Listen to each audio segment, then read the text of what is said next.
Ya, bismillahirrahmanirrahim. Assalamualaikum warahmatullahi wabarakatuh. Selamat siang, salam sejahtera teman-teman. Hari ini kita akan melanjutkan ya pembahasan tentang rancangan penelitian. Ini jadi lanjutan ya dari proses-proses yang sebelumnya sudah dilakukan. Pertama, ini masih ingat ya, ini yang dulu juga pernah disampaikan terkait dengan langkah dalam proses penelitian kuantitatif. Seperti yang disampaikan ya dulu, kalau masih ingat teman-teman, ada 7 langkah dari select topic, focus question, design study, collect data, analyze data, interpret, sampai dengan inform others. Nah, kita akan terjemahkan gitu ya langkah-langkah ini dalam suatu wujud penelitian riset ya. Jadi kalau kita di S1 pasti ini akan menjadi skripsi ya, namanya riset yang dilakukan itu adalah skripsi. Tapi kalau di S2 itu dia tesis, dan di S3 itu disebut dengan disertasi. Nah, tapi sebenarnya sama saja apakah itu skripsi, tesis maupun disertasi, ya intinya adalah penelitian-penelitian juga atau riset-riset juga. Nah, dari tahapan ini kita akan coba lihat ya bagaimana merancang suatu penelitian dari awal sampai dengan selesai. Nah, seperti yang disampaikan dulu, langkah pertama yang kita lakukan adalah pemilihan topik gitu ya. Nah, ini yang selalu kadang-kadang ya menjadi kebingungan dari seorang peneliti gitu, terutama kalian ya mahasiswa, apakah itu dalam menyusun skripsi, tesis maupun disertasi, atau ya secara umum bagaimana kita menentukan pemilihan topik dalam penelitian yang akan kita lakukan. Topik atau tema besar penelitian dapat dilakukan berdasarkan aspek subjektif maupun aspek objektif. Nah, aspek subjektif itu ada ketertarikan peneliti. Nah, ketertarikan peneliti ini jadi luas ya, macam-macam alasannya. Nanti bisa jadi karena lokasinya dekat rumah, karena pahamnya tentang tema tertentu, atau karena punya channel terkait dengan lokasi penelitian segala macam. Nah, itu adalah aspek-aspek subjektif ya. Jadi tema besar penelitian berdasarkan pertimbangan subjektif. Nah, yang kedua itu adalah aspek objektif atau pertimbangan objektif. Ini berdasarkan kebutuhan saat ini. Jadi ini pendorongnya itu bukan lagi urusan subjektif, tapi karena ada kebutuhan kontekstual atau kekinian. Misalnya sekarang lagi musim pandemi ya, COVID-19.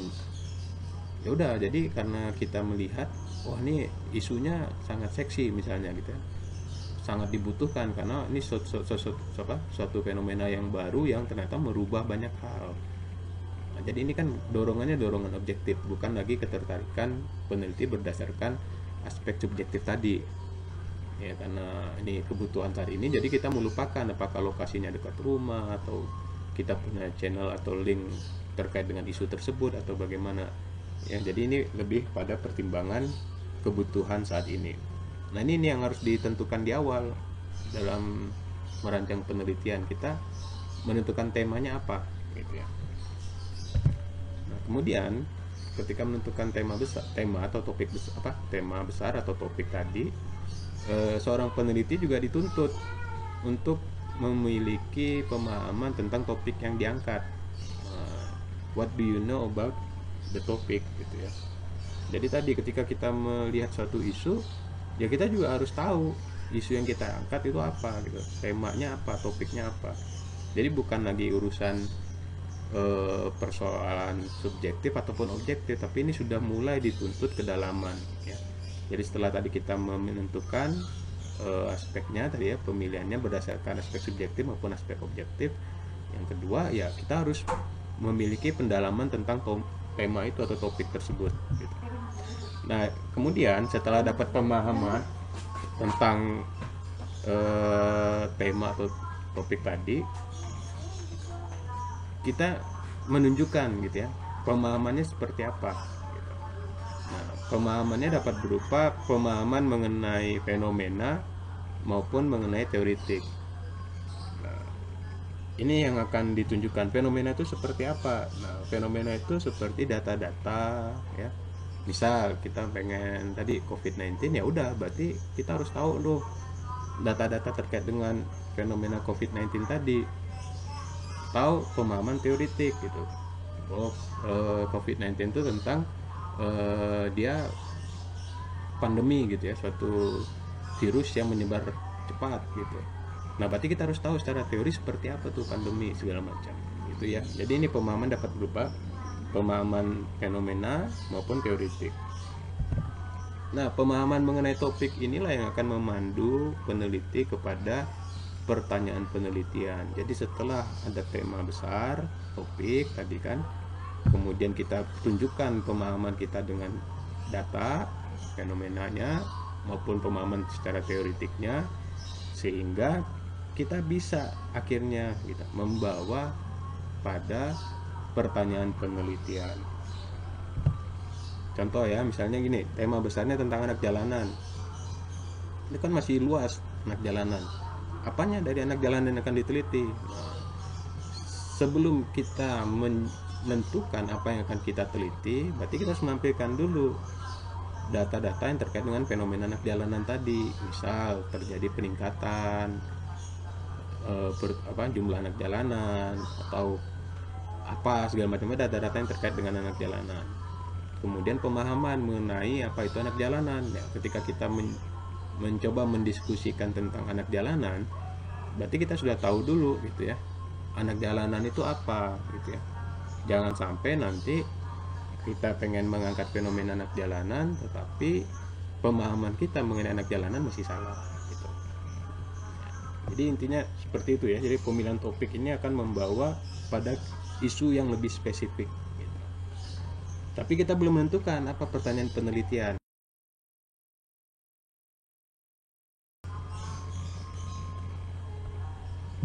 Nah, langkah kedua adalah pertanyaan penelitian. Pertanyaan penelitian itu dibangun ketika peneliti melakukan pengkajian mendalam mengenai topik yang diangkat. Tadi setelah kita menentukan tema besar, terus kita mendalami apa tema besar itu. Jadi baru bisa dilakukan setelah kita melakukan pengkajian yang lebih mendalam mengenai topik yang diangkat.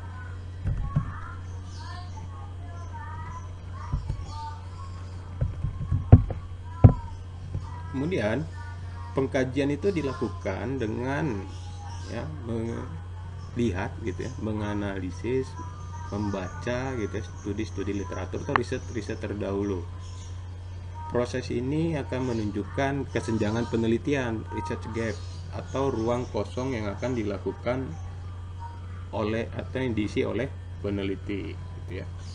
Nah, kenapa kita harus mengkaji riset-riset terdahulu? Karena gini, jadi pada dasarnya gitu, pada prinsipnya bahwa penelitian itu akan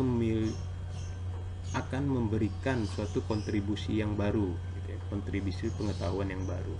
Jadi ketika kita melakukan penelitian yang sebenarnya sudah dilakukan atau hasilnya sudah fix gitu, terus ngapain kita melakukan penelitian itu lagi gitu ya. Ini jadi akan sia-sia penelitian yang kita lakukan. Jadi itu pentingnya kita mengkaji literatur atau riset-riset terdahulu untuk menentukan ruang kosong. Orang-orang sudah meneliti tentang A, tentang B gitu ya, tapi tentang C belum. Nah, makanya penelitian ini akan meneliti yang bagian C-nya gitu. Itulah yang akan menjadi pertanyaan penelitian tadi ya. Dan riset gap ini juga menjadi dasar dari hipotesis yang akan dibangun dalam penelitian. Karena kita perlukan pendekatan kuantitatif, tentunya kita harus membangun hipotesis. Nah, hipotesisnya itu salah satunya didasarkan pada research gap ini gitu ya, ruang kosong yang akan diisi dalam penelitian ini. Contoh ya, ini ya, topik penelitian tadi sama tentang anak jalanan. Nah, riset terdahulu yang mengkaji anak jalanan, setelah kita mengkaji banyak nih ternyata, jadi beragam.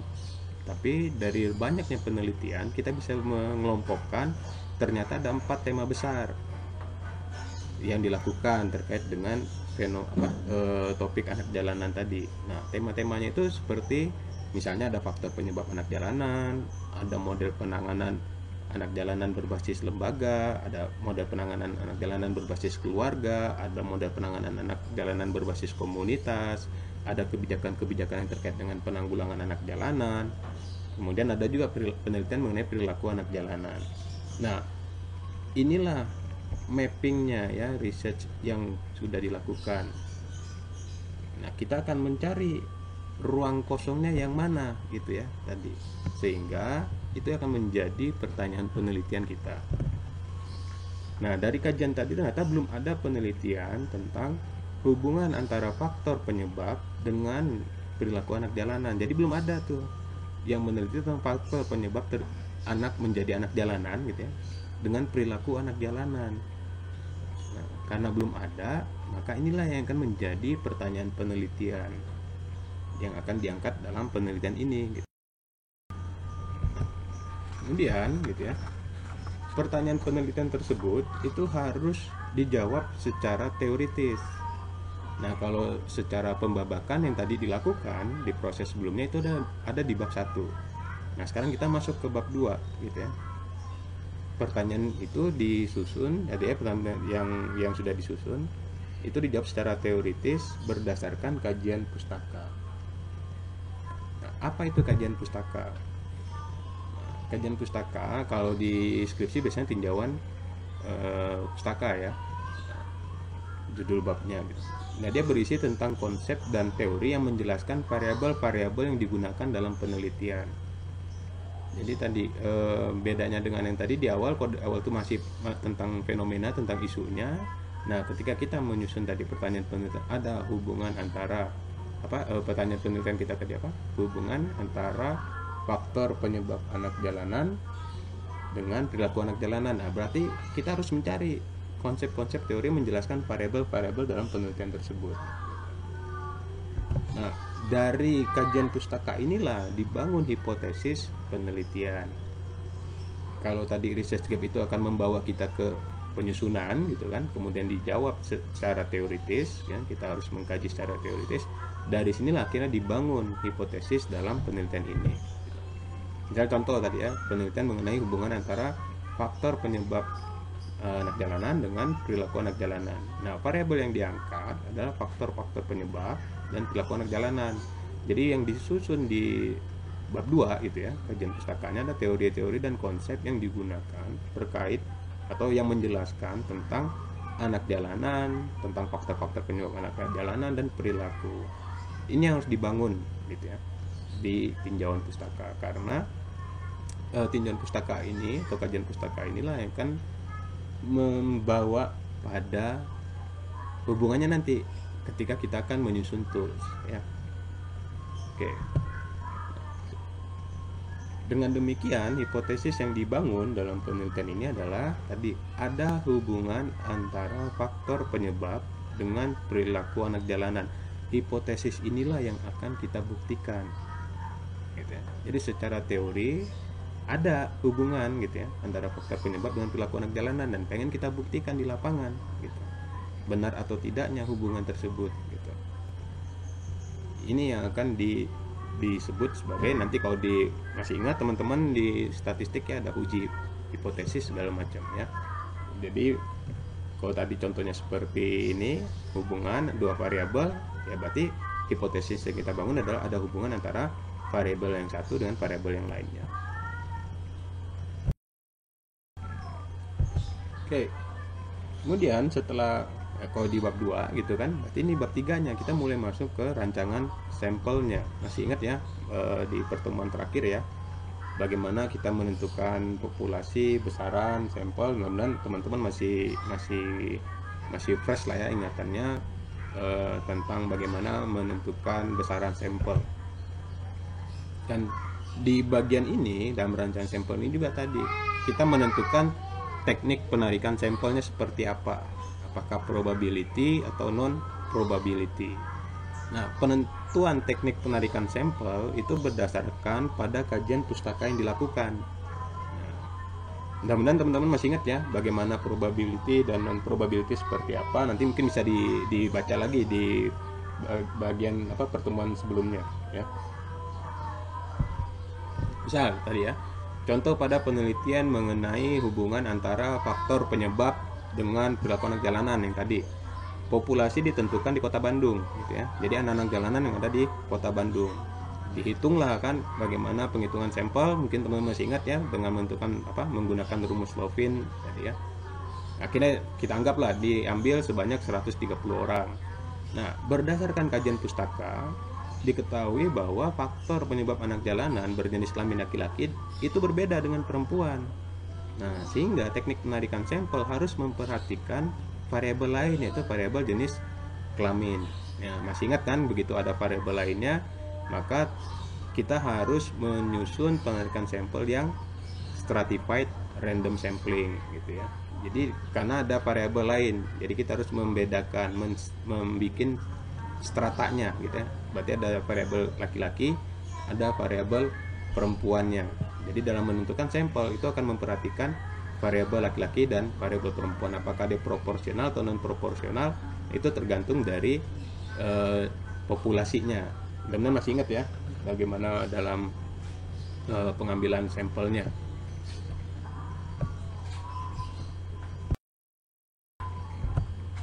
Setelah kita penentuan sampel, kita mulai masuk dalam penelitian lapangan atau pengumpulan data.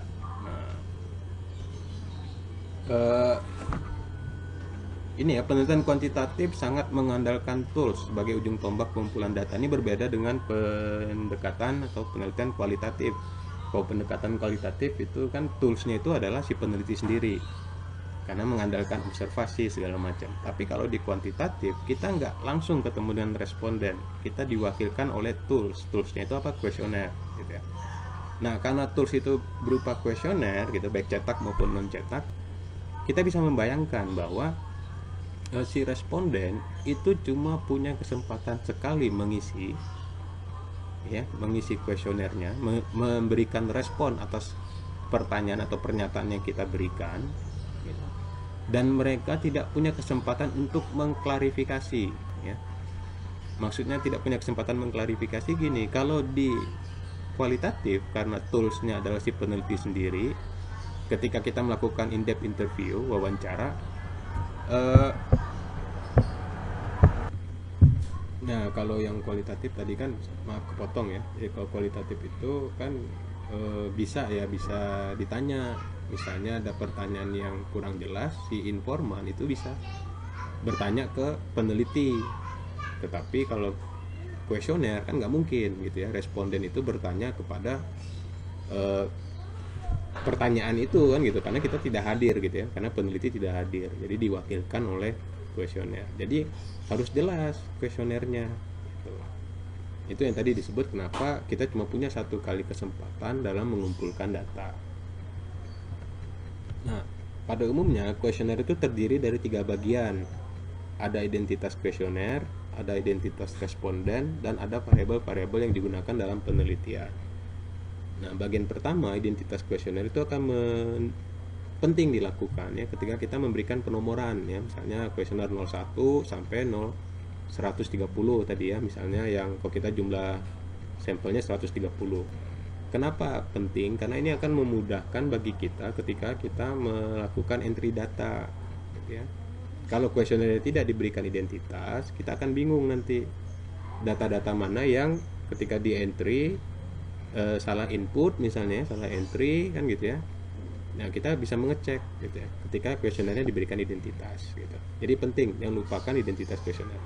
Kemudian ada identitas responden. Ini identitas responden juga penting karena bagian ini akan menunjukkan perbedaan respon dari masing-masing responden ya. Jadi jangan sampai identitas responden itu nggak dicantumkan.